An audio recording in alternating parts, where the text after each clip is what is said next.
when you come to think of this, I presume you can see this glass of water.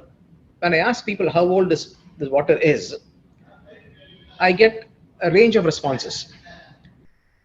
Some people say this is about 1 day old. Some people say it's about 3 days old. Some people look at the bottling time and say this is how it is. And occasionally somebody says that this is very old. They're not too sure how old it is, but then they say it's very old. And I think they are the ones who are closer to the answer. And the fact is, water itself is as old as the earth is. And there, it would be interesting to know a little bit about the history of the earth itself. If you come to look at it a bit deeper, the universe itself, as we all know, the Big Bang, which they tried recreating at CERN in Switzerland, give or take a few million or a quarter a billion years or so, the Big Bang is expected to have happened about 14.7 billion years ago, which is a lot of time, long, long back. But when the universe was formed, the Earth was not formed, was not part of that. The Earth itself, as a waterless mass in a cloud of gas, it all, if you come to visualize all this, it becomes very fascinating.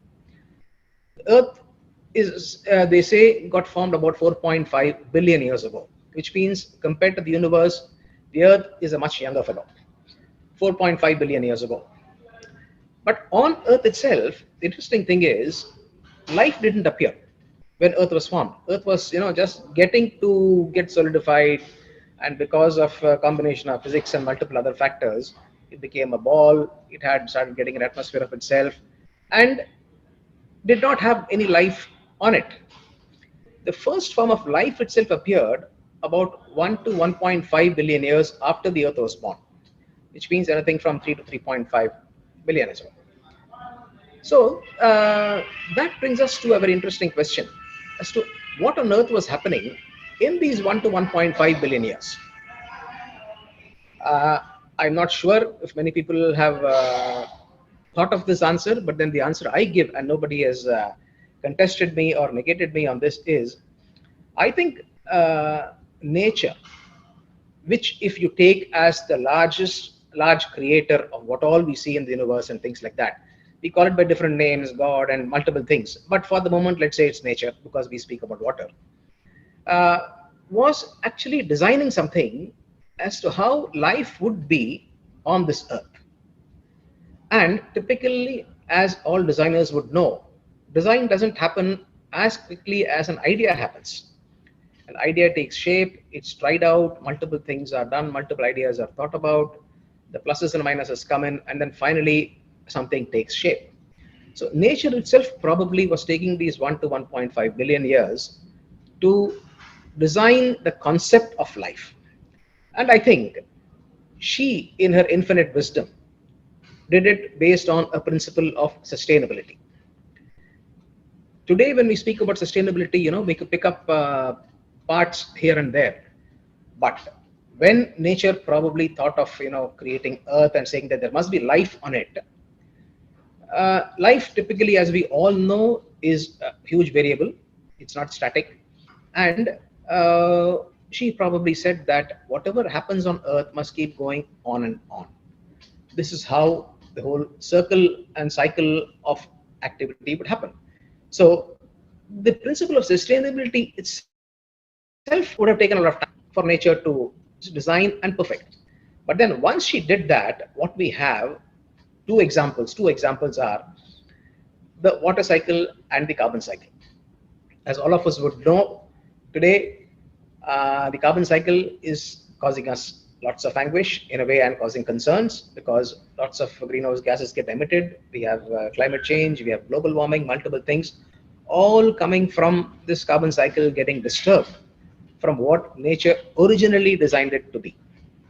The water cycle is what we're going to be speaking about today. And as we all know, the water cycle is something which right from school we know is something where you have water, the sun shines, and then it evaporates, it becomes a cloud, it goes and hits a mountain or some cold place, comes down as rain, again goes along and falls across as rivers and lakes and ponds, fills them up, and then again the cycle continues.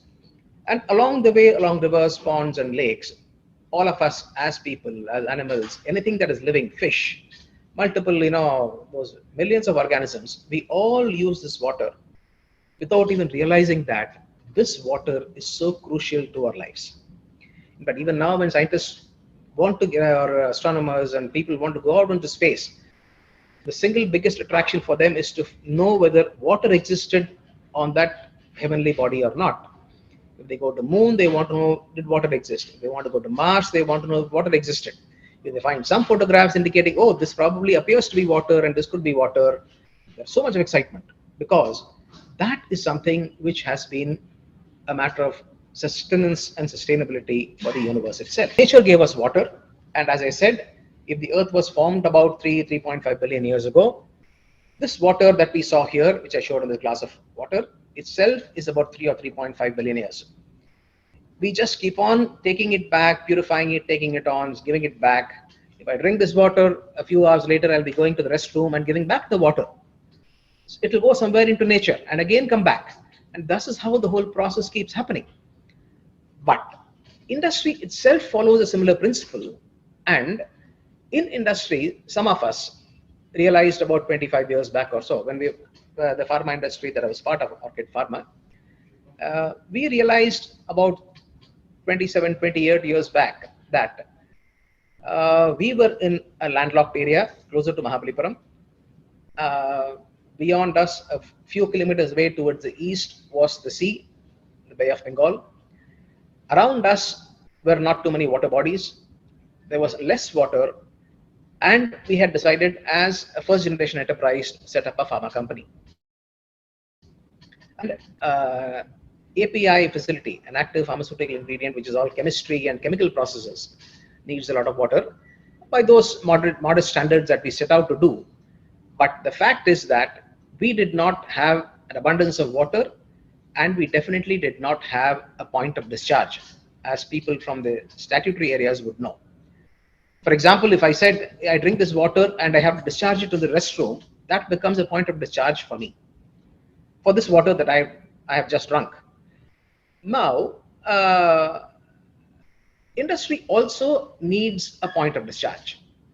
And at that time, a few of us who were the ones who were starting off the industry said that we must make this a zero liquid discharge plant.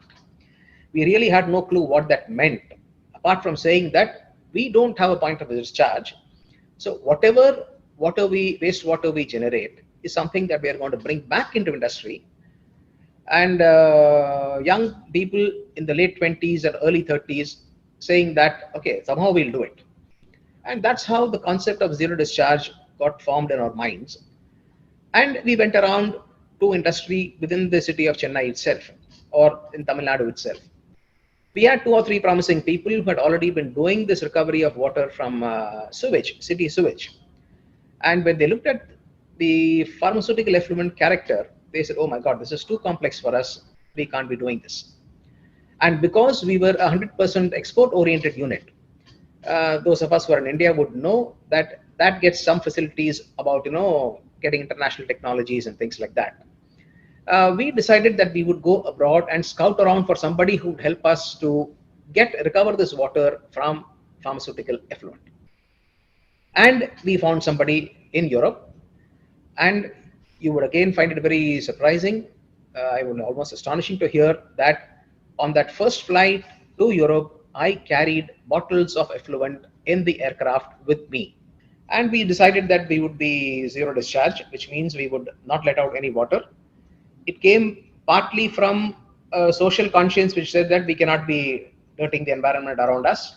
It also came from a need to recover and reuse water because that place was actually water starved. And that's how this idea was born of developing a zero discharge plant. I remember speaking to people in Delhi, Central Pollution Control Board, State Pollution Control Board at that time. At that time, I'm talking about 30 years back, to 1992 or so, when it was imagined that if you treat it to certain standards, you can use this water for gardening. That used to be the point of discharge.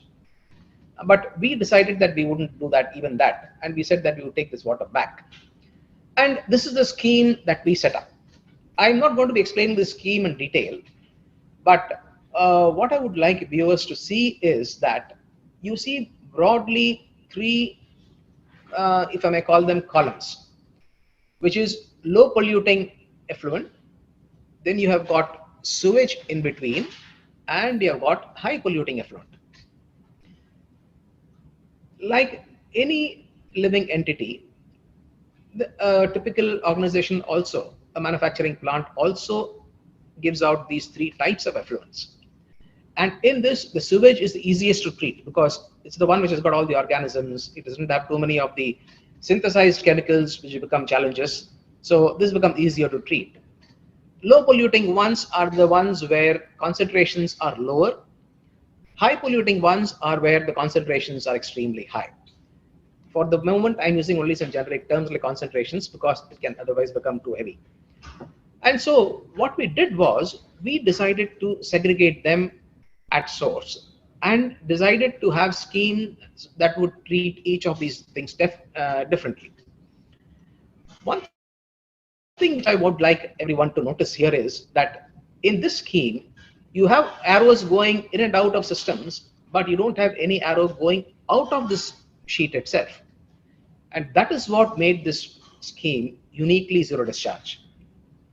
In fact, I remember, I think it was in 1999, by the time we had come to about 70–80% of what is seen on the scheme, there was a seminar at IIM Ahmedabad, international seminar, which had many people coming from across the world. And we were invited to present the zero discharge scheme there because it was something which was very interesting to industry. Many of them had thought that it was an ideal to aspire for, but very difficult to do. But when we told people that we were doing it in the plant, they wanted to hear more about it, and that's what we did. So the important point for this evening and beyond is that we must start getting back into making sure that whatever we do is going to come back into our system in a way by which it becomes acceptable. This is what nature taught us to do, whether it was the carbon cycle or the water cycle, and this is where industry also could demonstrate that this could be done.